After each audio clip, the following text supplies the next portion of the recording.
سعودی عرب میں مسلم لیگ نون کے ارکان کی جانب سے منعقدہ جنرل کونسل کے اجلاس میں ریاض اور الخلیج کے عہدیداروں اور ممبران نے شرکت کی۔ اس موقع پر مقررین نے اظہار خیال کرتے ہوئے کہا کہ سعودی عرب میں گزشتہ 3 دہائیوں سے مسلم لیگ نون کا کام کر رہی ہے۔ ہزاروں کی تعداد میں ورکرز اور لاکھوں کی تعداد میں سپورٹرز موجود ہیں، مگر اب ضرورت ہے کہ پارٹی کو مزید مضبوط بنانے کے لیے دھڑے بندی اور گروپ بندی کا خاتمہ ممکن بنایا جائے اور مسلم لیگ نون کو ایک پلیٹ فارم پر جمع کیا جائے، جس کے لیے کوششوں کو تیز کرنا ہوگا اور پارٹی قیادت کی گائیڈ لائن پر عمل کرتے ہوئے ہمیں سعودی عرب کی مرکزی اور ریجن باڈیز کو یکجا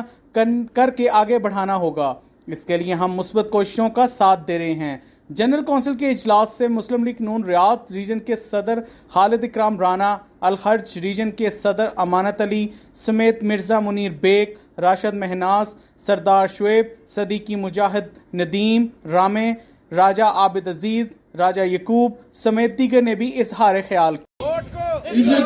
نواز شریف زندہ باد، شہباز شریف زندہ باد، مریم بی بی زندہ باد، پاکستان مسلم لیگ نون زندہ باد، پاکستان زندہ باد، مرزا اقبال زندہ باد، مرزا اقبال صاحب زندہ باد، مرزا اقبال صاحب زندہ باد۔